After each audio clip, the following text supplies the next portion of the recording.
여러분 밤새 잘 주무셨습니까? 11월 22일 금요일 아침이 밝았습니다. 한 주가 참 빨리 지나가죠. 오늘 우리의 말씀 함께 묵상하고요. 내일은 둘루스 오피스에서 모여서 6시 30분에 함께 기도하는 시간 갖도록 하겠습니다. 오늘 우리에게 주신 말씀은 민수기 18장입니다. 5절에서 7절까지의 말씀 제가 봉독해 올리겠습니다. 이와 같이 너희는 성소의 직무와 제단의 직무를 다하라. 그리하면 여호와의 진노가 다시는 이스라엘 자손에게 미치지 아니하리라. 보라, 내가 이스라엘 자손 중에서 너희의 형제 레위인을 택하여 내게 돌리고 너희에게 선물로 주어 회막의 일을 하게 하였나니 너와 내 아들들은 제단과 휘장 안의 모든 일에 대하여 제사장의 직분을 지켜 섬기라. 내가 제사장의 직분을 너희에게 선물로 주었은즉 거기 가까이 하는 외인은 죽임을 당할지니라. 아멘. 주님의 말씀입니다. 주님께 감사드립니다. 이 아침에 우리에게 주신 하나님의 말씀 가지고 두 가지 신앙의 체크리스트라는 제목으로 말씀을 증거하도록 하겠습니다. 우리 16장의 말씀을 볼 때 고라와 다단 일족의 반역에 대해서 하나님께서 심판하시죠. 그리고 17장으로 넘어가면은 12지파를 대표하는 모든 지팡이를 가지고 와라, 이렇게 하나님께서 말씀하십니다. 그 중에 한 지팡이에 싹이 나게 될 텐데 그 지파의 지도자를 내가 세웠다 하고 하나님께서 말씀하신 것이죠. 12지파가 지팡이를 가져오니까 누구의 지팡이에? 레위 지파의 지팡이에 싹이 납니다. 그리고 그 지팡이에는 아론의 이름이 써 있었던 것이죠. 하나님께서 이 아론의 지팡이에 왜 싹이 나게 하셨을까요? 고라 일당의 반역의 원인이 무엇입니까? 레위인들인 그들이 우리도 제사장이 되고 싶다 하는 것이었습니다. 하지만 17장의 말씀 가운데 아론의 싹난 지팡이를 허락하신 것은 그 제사장이 특권이 아니라 그가 획득한 신분이 아니라 하나님이 주신 부르심임을 다시 한번 대중들 앞에서 확인해 주시는 시간이 되었던 것입니다. 이 일이 있고 나서 하나님이 레위인들을 다 모으고 제사장들을 다 모으십니다. 그 내용이 오늘 18장에 이렇게 기록되어 있는데요. 그 가운데 제사장이 해야 될 일이 무엇인지, 그리고 제사장을 도와서 레위인들이 해야 될 일이 무엇인지에 대해서 분명하게 구분하시며 다시 한번 확인해 주고 계십니다. 일종의 잡 디스크립션을 확인해 주신 것이죠. 업무 분장을 분명히 해 주신 것입니다. 여러분, 그런데 오늘 이 시간에 우리도 이 시대의 레위인이고 제사장입니다. 베드로전서 2장 9절에 그러나 너희는 택하신 족속이요 왕같은 제사장들이요 거룩한 나라여 그의 소유가 된 백성이니 이는 너희를 어두운 데서 불러내어 그의 기이한 빛에 들어가게 하신 이에 아름다운 덕을 선포하게 하려 하심이라. 아멘. 이렇게 말씀하죠. 오늘 우리는 이 땅의 구원을 위해 부름받은 이 시대의 레위인들입니다. 그리고 왕같은 제사장들이죠. 여러분, 이 직무를 맡은 사람들은 두 가지를 잘해야 됩니다. 하나는 현장이 있어야 하는 것이고 또 하나는 내가 사용되는 것입니다. 쓰임받는 것이죠. 현장에 들어가고 현장을 섬겨야지 사람들을 이해할 수 있고 이 공동체를, 사회를 속속들이 알아갈 수 있습니다. 그리고 내가 갖고 있는 은사는 사용되어야지, 쓰임받아야지 건강하게 성장할 수 있는 것입니다. 이 두 가지가 우리가 점검해야 될 신앙의 체크리스트이죠. 먼저 내가 섬기는 현장이 있는가, 그리고 내 은사를 직무를 위해 사용하고 있는가, 나는 쓰임받고 있는가 하는 것입니다. 먼저 현장이 있어야 됩니다. 제사장이 해야 되는 것은 현장을 섬기는 것이죠. 선지자는 무작위였습니다. 이 현장이 하나님이 이리 가라 하면 이리 가고 저리 가라 하면 저리 가는 것이 선지자였죠. 하지만 제사장은 죄의 현장 한가운데로 들어가서 그들의 죄를 사해주기 위해서 하나님 앞에 제사 드리는 사람들이었습니다. 여러분, 옳은 이야기 하는 선지자만 있으면 안 됩니다.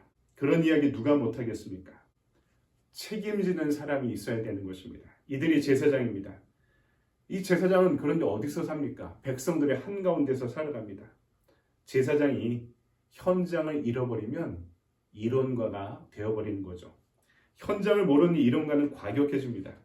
젊어서 누구나 다 이론가 기질이 있죠. 이상이 있고 비전이 강하고 현장을 이해하지 못하기 때문에 하고 싶은 일들이 많은 것입니다. 그러다 중년이 되면은 현실을 이해하고 사람들을 이해하고 인생을 이해하기 시작하죠. 중년의 나이에서도 이런 이해력이 부족하면 안 되는 것입니다. 과격한 이론가들이 삶의 현장을 이해한다면, 사람들의 면면을 이해한다면 그렇게 과격해질 수 없는 것입니다. 요새 인터넷 댓글이 문제가 되죠. 그렇게 된 지 한참이죠. 근데 왜 이것이 문제가 됩니까? 대면하고는 그런 말을 못하는 거죠. 얼굴을 볼 수 없으니까, 보지 않으니까 그런 식의 말이 가능한 것입니다. 그 사람이 생생하게 살아있는 사람이고 인격을 지닌 사람인 것을 알면은 어떻게 함부로 그렇게 이야기할 수 있겠습니까? 남녀간에도 전화로 이야기하면 싸우게 됩니다. 얼굴 맞대고 이야기할 때 이해가 되죠. 만나면 이유를 알게 됩니다. 현장에서 만나야지 온건해지고 이해가 됩니다. 하지만 만나도 대화가 없으면 과격해지는 거죠. 그래서 제사장은 위험한 직분입니다. 누구보다 사람들을 많이 만나기 때문이고, 하지만 그 가운데에도 하나님을 만나야 하기 때문입니다. 그래서 현장은 리스크가 많죠. 제사장이 현장에서 오염된 이유가 뭡니까? 왜 목사님들이 타락한다 이런 이야기를 합니까? 왜 신앙인들이 구분 없이 살아갑니까? 현장이 그렇기 때문입니다. 아이러니하게 세상이 한가운데서 살아가기 때문입니다. 그 시대의 문화와 함께 살아간다는 것, 백성들과 가까운 거리에서 살아간다는 것은 그래서 제사장에게 위험한 일이 되는 것입니다. 같이 살다 보면 섞이기 마련이고 자기를 지켜내기가 더 어려워지기 때문입니다. 얼마나 힘들겠습니까? 그래서 죄악과 가까이 있을수록 나를 지켜내기 위해 싸워야 합니다. 이것이 우리가 살아가야 되는 신앙의 모델이죠. 오늘 저와 여러분이 우리의 현장을 지켜야 됩니다. 내 가정을, 내 일터를, 또 하나님의 피로 사신 이 시대 하나님의 몸된 교회를 그 안에 들어가야 하고 지켜야 됩니다. 그것이 제사장의 책임이고 제사장의 몫인 것입니다. 하지만 그 현실에 매몰되지도 말아야 됩니다. 그들 안에 나를 지켜내고 그들의 잘못된 욕망 가운데 오염되지 말아야 됩니다. 그러하기 위해서는 하나님 붙잡고 살아갈 수밖에 없는 것입니다. 그렇지 않으면 생존하기 힘든 것이 제사장의 현실임을 여러분 잊지 마시기 바랍니다. 두 번째, 내게 주신 것을 사용해야 되죠. 5절입니다. 이와 같이 너희는 성소의 직무와 제단의 직무를 다하라. 여기서 성소의 직무는 뭡니까? 성전 안에서 해야 될 일들입니다. 제단의 직무는 제단은 성전 밖에 있었습니다. 그 제단의 거룩함을 유지하기 위한 일들을 말합니다. 여러분, 그렇다면 이 시대의 성소의 직무와 제단의 직무는 뭘까요? 성소의 직무는 교회 안의 역할들을 말합니다. 교회 안에서 우리가 직분자로서, 임원으로서, 공동체의 일원으로서 해야 될 책임이 있는 것이죠. 물론 교회만 다닌다고 신앙생활이 전부가 아니죠. 주님과의 풍요로운 교제도 있어야 되고 그 말씀대로 살아가려는 제자도도 있어야 됩니다. 그런데 직분자들은 교회를 책임져야 됩니다. 교회가 어떻게 돌아가고 있는지, 내가 하던 일이 어디에 멈춰져 있는지, 교회 재정은 어떻게 돌아가고 있는지, 다른 성도들은 어떻게 살아가고 있는지 우리의 눈과 귀를 열어놓고 있어야 된다는 것이죠. 그렇지 않으면 우리가 성소의 직무를 내려놓고 있으면 하나님의 몸된 교회는 그 아무도 책임지지 않으려는 곳이 되어버릴 것입니다. 또 제단의 직무도 있습니다. 이것은 성전 밖에서 우리가 우리를 거룩하게 유지하며 하나님을 위한 일을 하며 살아가는 것입니다. 앞에서 말씀드린 내 삶의 현장이 바로 이 시대 우리의 제단입니다. 우리의 가정과 일터, 사회생활, 이 현장에서 하나님의 영광과 하나님의 의를 위해 살아가야 한다는 것이죠. 그 모든 것이 바로 제단의 직무다라고 할 수 있는 것이죠. 이것도 우리에게 매우 중요한 제자도의 영역이 분명합니다. 왜요? 하나님의 이 땅에서 하나님의 나라가 이루어지기를 원하시기 때문입니다. 그래서 우리는 하나님의 몸된 교회를 모여 섬기기도 하지만 흩어져 우리의 삶의 자리를 거룩하게 만드는 선교와 전도의 일을 감당해야 하는 것입니다. 그런데 우리가 이렇게 제단의 직무와 성소의 직무를 잘 감당하기 위한 조건이 있습니다. 잘 사용해야 됩니다. 기능을 해야 공동체가 살아납니다. 내게 주신 모든 것을 사용할 때 그것이 능력이 되는 거죠. 사도행전 3장 6절에 은과 금은 내게 없거니와 내게 있는 이것을 내게 주노니 나사렛 예수 그리스도의 이름으로 일어나 걸으라. 아멘. 나사렛 예수 그리스도의 이름이 원래는 있지만 사용하지 못하고 있었습니다. 하지만 베드로가 성령 충만하여 그 이름을 사용하니 살아갈 수 있고 능력이 되었던 것입니다.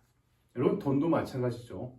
돈을 잘 벌어야 되지만 돈의 가치는 그것을 쓰는 데 있습니다. 물론 우리가 돈을 여유 있게 기쁘고 보람 있게 쓸 만큼 넉넉하게 살아오지 못한 것도 사실입니다. 하지만 생각해 보십시오. 하나님이 그 재화를 나에게 주셨다면 이것을 어떻게 쓰는 것이 가치를 드러내는 것인가에 대해서는 염두에 두며 살아가야 하는 것이 분명합니다. 내 직분도 마찬가지죠. 7절 제사장의 직분을 지켜 섬기라. 내가 제사장의 직분을 너희에게 선물로 주었은즉, 이 구절을 세 번역은 이렇게 번역하고 있습니다. 너희의 제사장 직무는 내가 너희만 봉사하라고 준 선물이다. 재미있는 번역이죠. 이 직분을 너희에게 준 이유는 이 직무는 너희만 할 수 있다. 내가 그것을 너희에게 선물로 준 것이다. 그것은 노동입니다. 이 직무가 노동이라는 것은 대가를 치러야 된다는 거죠. 땀 흘릴 몫이 반드시 필요하다는 것입니다. 하지만 그것은 선물이기도 합니다. 바로 제사장이 그 직무를 통해 살아갈 때 하나님과 교제할 수 있고 하나님의 영광을 드러내고 살아갈 수 있기 때문에 그 직무는 나에게 선물이 된다. 선물로 주신 것이다. 아멘. 이렇게 말씀하고 있는 것이죠. 여러분, 그것을 쓸 때 은혜가 되고 능력이 되고 선물이 되는 줄 믿습니다.